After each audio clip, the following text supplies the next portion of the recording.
This is Daily Blast Live. We're talking about what you're talking about. You all ready for this? This is a sham. No. Y'all, just stop. Get real. Welcome to DBL. I'm Sam in for Tori. Okay, everywhere you look, anyone is talking about me? Not you, Albert. But that's for good reason. Because people are talking about former President Trump's arrest yesterday. This is actually serious, Al. Trump pleaded not guilty to the 34 felony counts against him in a New York courtroom. Now, all the charges relate to falsifying business records. After his arrest, he returned to Mar-a-Lago, where he gave a fiery speech attacking both the prosecutor and the judge on the case. So many of you have questions. We do too. What are the 34 felony charges against Trump, and what does it all mean? So to help us answer all of this, we're going straight to the source with a New York public defender and former candidate for Manhattan DA. You may also recognize her from both Survivor and The Amazing Race. Please welcome back to the show, attorney Eliza Orlins. Thank you so much for joining us. We need your clarity. Yes. So, Eliza, so happy to be here with you all. So happy to have you back.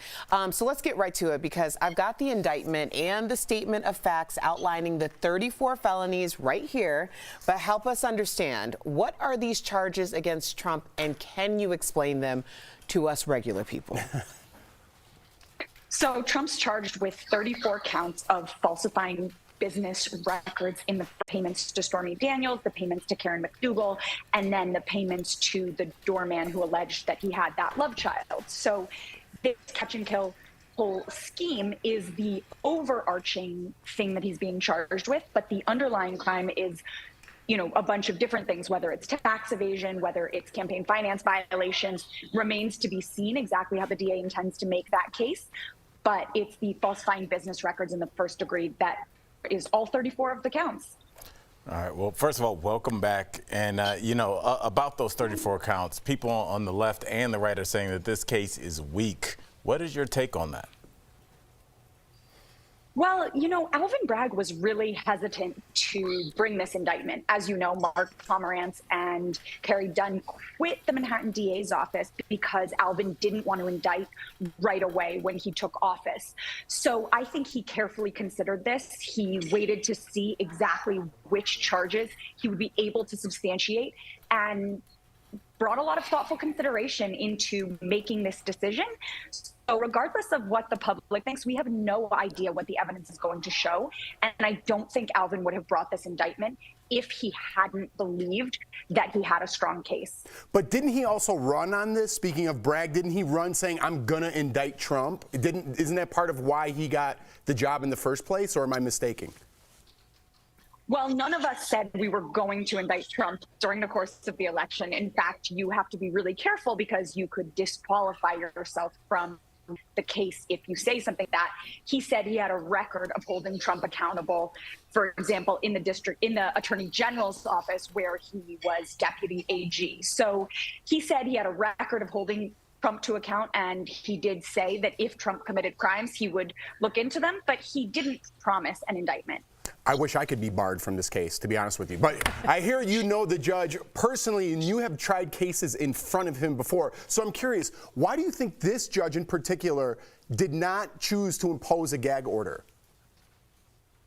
Well, I think Judge Merchan is, and I know he is because I appeared in front of him as recently as last week, is a very thoughtful judge. He knows that a gag order would be of the highest magnitude and would impinge on someone's free speech. And so he specifically said he was not granting a gag order, nor would he have considered it even if the DA's office had asked for it. So he did lay out pretty strong restrictions in terms of not, Trump's speech, whereas he's not supposed to be saying things that would incite violence or create civil unrest. And knowing Trump as we do, it is a question as to whether or not Trump is even going to be able to abide by these restrictions.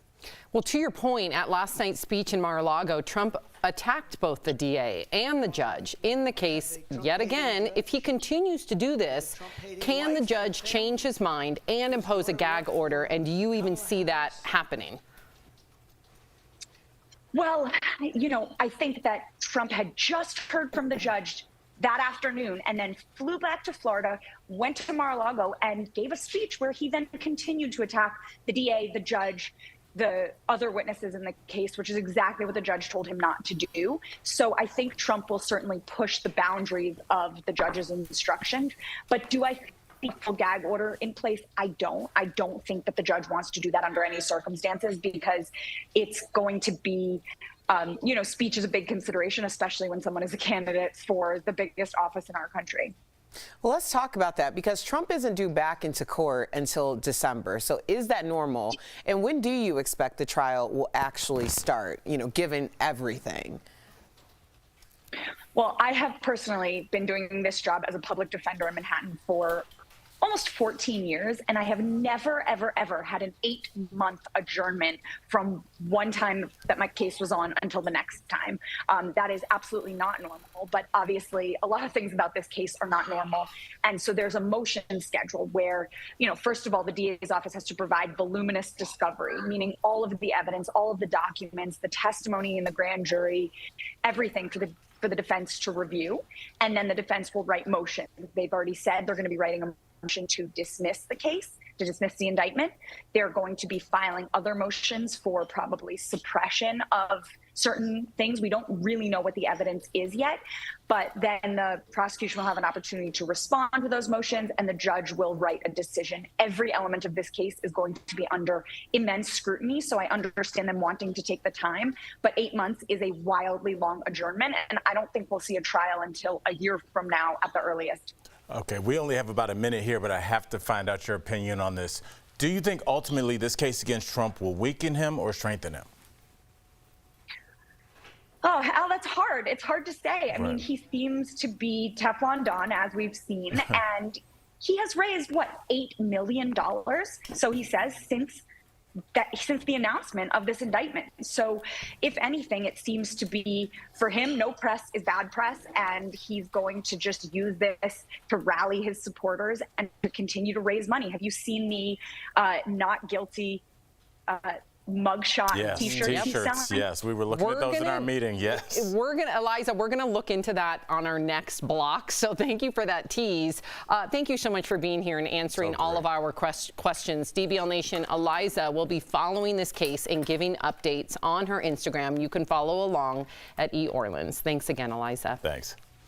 Coming up, continuing our conversation on Trump's indictment and talking about Michael Cohen being the star witness in the case. Will his credibility be a deal breaker? Plus, we talk with a mom who struggled with pill addiction while being a PTA president.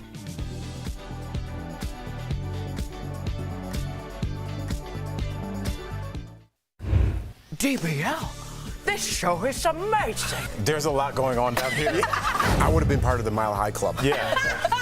So on point. But I'm going to have a conversation about what's happening now. Obviously, a lot going on. So happy that Eliza could come in and learn. I love the way she breaks things down because it's understandable. The law is intimidating. My dad was a lawyer, and I'm still intimidated by the jargon.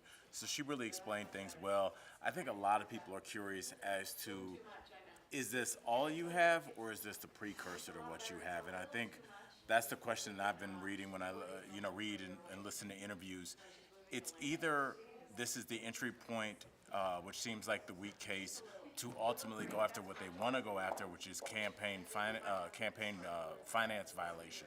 And a lot of people are saying that might be the overarching goal of this, because to come and just have this case, it's just I've been saying it for a while, it's hard to prove what somebody intended to do with money. Now, common sense tells you that this was hush money. I assume that hush money is paid out a lot.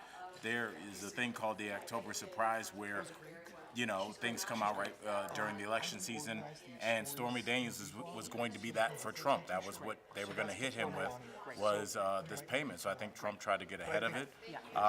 Politically, I think it's probably done all the time, especially if you have something to hide. But it doesn't make it less illegal. So again, we're listening to and we're watching in real time something that you learn all the time. I can just say, as a dude, you always hear that the cover-up is worse than the lie, and it looks like we're looking at that in real time. The cover-up was problematic, but it looks like the lie on top of that is what's going to get him in trouble, if he does get in trouble. Wow.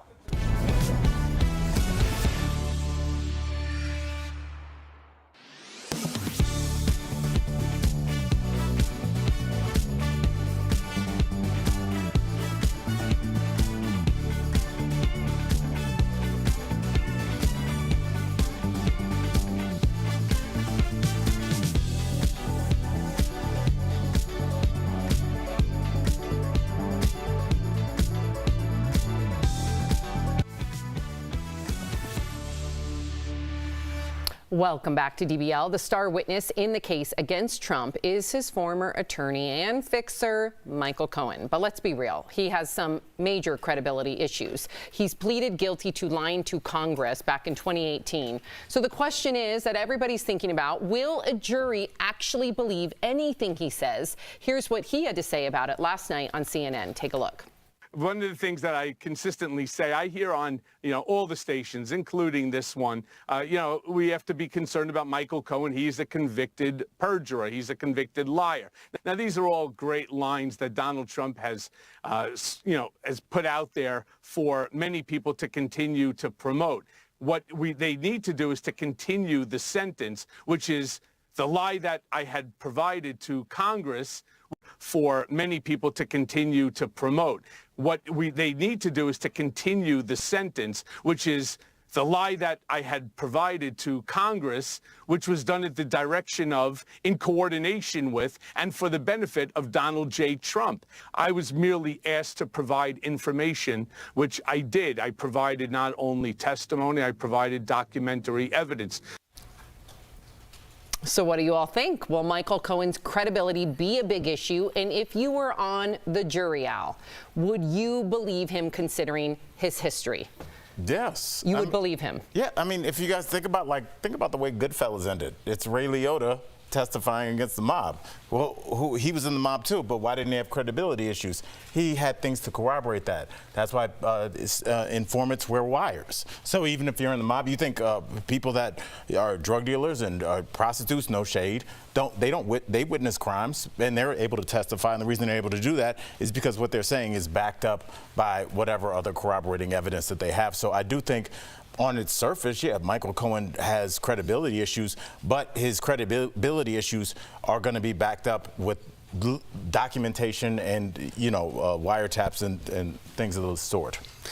Yeah, I think this is going to be something that comes down to the evidence, and apparently the tease is there's a lot of evidence. I don't know. All I know is that in 2018, when we were watching, or when all of this was coming down on Michael Cohen, we were watching this. I remember being in New York City the day of, the first day of his, not arraignment, but the first day he was in front of the judge. Okay. And it was all live. And I remember watching you guys and seeing what you were saying on YouTube, and then walking down the city and looking at all of these televisions, and it felt like something was looming. Something was happening bigger than anything that we'd ever seen. And then the next season of the show started, and it turned into going to hear. Evidence underscore. Both of you said the same thing. I agree. Okay, so as we mentioned earlier, so far it appears this has all been very lucrative for Trump and his campaign. So his team says they've already raised $8 million. And check this out. Following his arrest, his campaign sent out a fundraising email asking folks for $47, and in return, you get this t-shirt. It has a fake, and I want to reiterate, this is fake, okay, a fake mugshot of Trump with the words "not guilty" below it. Also, they gave him a 6'5" height when he is 6'3". Just hey, a little 2 more inches. I would like an extra 2 inches. What do you think about this? About him raising the money, this fake mugshot, embracing everything? What do you think, Jeff? You and me both with the inches thing. Height-wise. I'm trying, yeah. Height-wise. Listen, we only have 30 seconds left. It's tough to wrap this up in 30 seconds, but I don't know. I watched CNN yesterday. I watched Fox News. I try, totally juxtaposition and things like that. And it's good to do that. You kind of see both sides. But what both sides were saying, and just real quickly, is that the case is thin. It doesn't look like this case is going to stick. And they're all, what I didn't understand yesterday was I thought there were 34 separate charges. They're all kind of the same charge. So if the best one that they have doesn't stick, all of them, they're going to fall like dominoes, and none of them are going to stick. Unless they have something better, which nobody knows, it doesn't look like this case is going to stick. So in the end, what does that do for Trump? Is that going to promote him with these T-shirts and things like that? And when election time does roll around, is he going to be in the spotlight again? Or is this going to hurt him? I don't know. The public will have to tell. We'll have to wait and see, and I think that evidence is going to be the key. We'll be right back.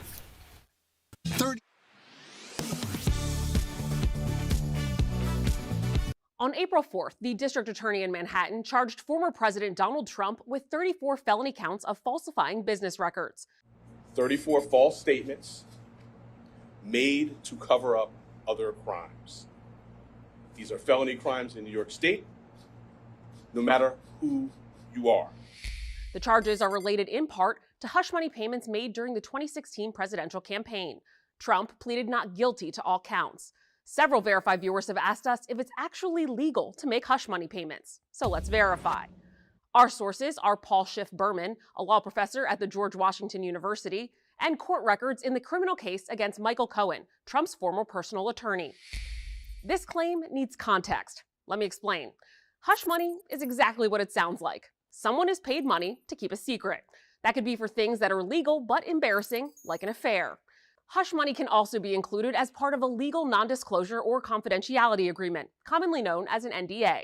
While there are no laws that explicitly prohibit paying somebody money to keep a secret, according to law professor Paul Schiff Berman, there are some cases when hush money payments can be connected to illegal activity, like in the case of blackmail or extortion.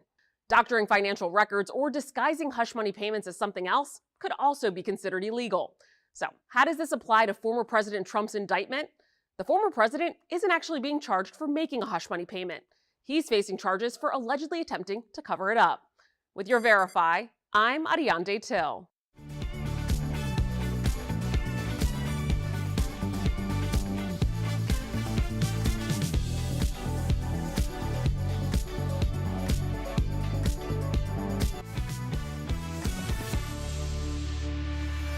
Welcome back to DBL. Laura Cathcart-Robbins is a mom of two and was her kid's PTA president. Most would call it the American dream, except nobody knew she was also addicted to Ambien, popping 10 pills a day. Now she's coming clean in her new page-turning memoir, Stash. Watch. As soon as I took the first one, I knew I would have to hide how much I love them. I was married to someone in Hollywood, and we lived in a large home with a household staff. And we had dinner parties and went to premieres, and it was really fun. I was looking forward to the rest of my life. It started with a doctor's prescription for a sleeping aid because I couldn't sleep, and I loved it. I think I was dealing with postpartum anxiety after my second son. I describe it like having a fire alarm in your head going off all the time, and then taking that first pill silenced it. And everything after that felt easier. I was the kind of mom that I wanted to be while the alarm was going off in my head. I switched out different pills and different pill bottles. So they were in, other prescriptions. They were in Tylenol bottles. They were in Altoid tins. They were in my rain boots, in my purses, in my coat pockets. Like I had them in the armrest of my car. They were everywhere. I was in the middle of a divorce. I didn't want him to find out and use it against me in the divorce proceeding. Wow. Please welcome Laura Cathcart-Robbins. Thank you, Laura, for sharing this story with us, because let me tell you, there are people that are going to relate, and you are destigmatizing addiction just by talking about it. So I thank you. We appreciate your courage. This is really tough to talk about, and you're going to talk to a lot of people that are in your same boat. So let's start with the tough part. Take us back to the darkest moment of your addiction when you had to say goodbye to pills. Yeah, so there were so many times that could have been like what people call a rock bottom. The time that was mine was I write about this in the book. It was July 4th of 2008, and we were at our beach house, and I wanted to take my kids to see the fireworks, but I was in such debilitating withdrawal that I couldn't. I had to kind of foist them off into a neighbor who also had kids. They took my kids, and it was so bad. I mean, the withdrawal was so bad. It was so painful. And I had, I had gotten to this point that day where I couldn't get loaded enough, and I couldn't be sober because the withdrawal was so painful. Oh my goodness. And so I was at this crossroads, and, I couldn't stay in either state. So I made the decision there to go to check myself into treatment, and then from then into 12-step recovery. And now it's almost 15 years later where I've been clean and sober. Congratulations. Amen. That courage to do that. So you lived a glamorous Hollywood lifestyle. Do you think that there's an expectation that privilege protects you from pain? I do. I definitely do. I wrote this from the intersection of race and addiction and privilege, which is a unique stance. I know that addiction, in my experience, addiction has been a Black person's problem. We always see Black people depicted as the addicts, and recovery as something that white people do. All of the top books about getting, quit lit, QUIT, quitting alcohol or looking at your relationship with it, are written by white women. And so I wanted to write Stash to show, one, that privilege doesn't protect you from pain, and that people who look like me have this experience, and we do get better. Wow. What an answer. I have your book right here, by the way, and I'm going to show it again because I really do think it'll save lives. Plus, I'm reading all the different tidbits from people just saying it's an irresistible, delicious story. So I love that it's both juicy, so to speak, but also eye-opening. What is one thing to our viewers that are watching right now that you would like to communicate to them about addiction? I think the most important thing for me as a mom was that my maternal instinct is still the biggest instinct I have. It's bigger than my instinct for self-preservation. I would take a bullet for my kids without a thought. This addiction was bigger than that. I mean, it was a monster. And I think the misconception is that you have a choice when you're in it the way that I was, and I did not have a choice. I would have chosen my kids over and over and over again if I did. But I had no choice in the addiction. And so to look at it like it's something that people choose to do, I think is really harmful.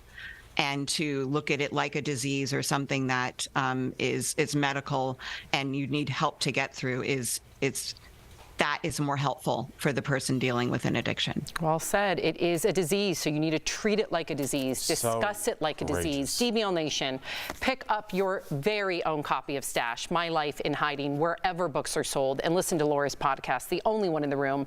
And DBL Nation, if you or someone you know is struggling with substance abuse, please call the number on your screen right now. Laura, thank you so much. We appreciate you. Thank you. Thank you. We'll be right back. So before Tuesday, we had never seen a former president of the United States sitting in the defendant's chair in a criminal court of law. And despite some viral photos, we still haven't actually seen an authentic presidential mugshot. We looked at these sources and then some of the most widely shared images online to verify they are fake. According to a post on DePaul University's website, the purpose of a mugshot is to allow law enforcement to have a photographic record of all arrested individuals and to allow for identification by victims and investigators. Now, leading up to Donald Trump's surrender in Manhattan on Tuesday, there was wide speculation as to whether his arraignment would come with a mugshot, but the New York Times and others reported Trump likely wouldn't get his photo taken because photos of him are so widely available already. And Trump's attorney also told reporters Tuesday he would not have a mugshot taken.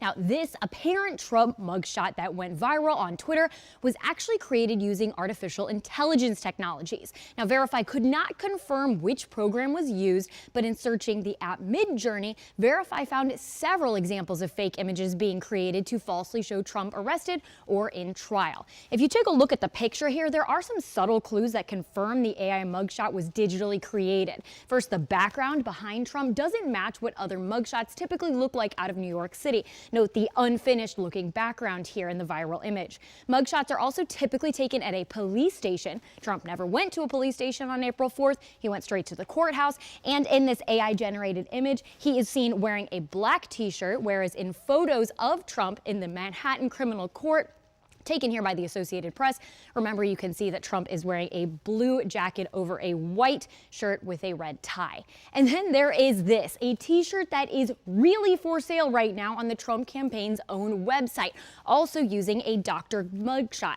But this one might be a little bit more obvious to you at first glance because the photo used in that design has been widely used for other Trump merchandise. This Amazon poster for sale features the same photo, also falsely claiming to show a mugshot. That photo was lifted from a portrait of then President Trump on his final day in office. Okay, so will we see a real Trump mugshot? There's actually no evidence he had one taken. And furthermore, New York state law doesn't require police or courts to release the mugshots of people involved in criminal prosecution. So if a Trump mugshot does exist, it likely won't even be released to the public.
Welcome back. We will all need assistance with our mobility sometime in our life, and there are some things you can do when remodeling your bathroom to keep it safe and accessible. We're talking all about it in today's tips, sponsored by Jacuzzi. So first, think about your lighting and always use bulbs that are brighter than normal, incandescent ones. Next, put in textured tiles on the floor to avoid slipping. And finally, consider installing some grab bars on your walls for an easier time getting in and out of your bathtub. If you want to start your remodel, Jacuzzi can help you do it the right way. Jacuzzi offers an unmatched, stress-free remodeling process. Visit jacuzzibathremodel.com or call 800-523-1523.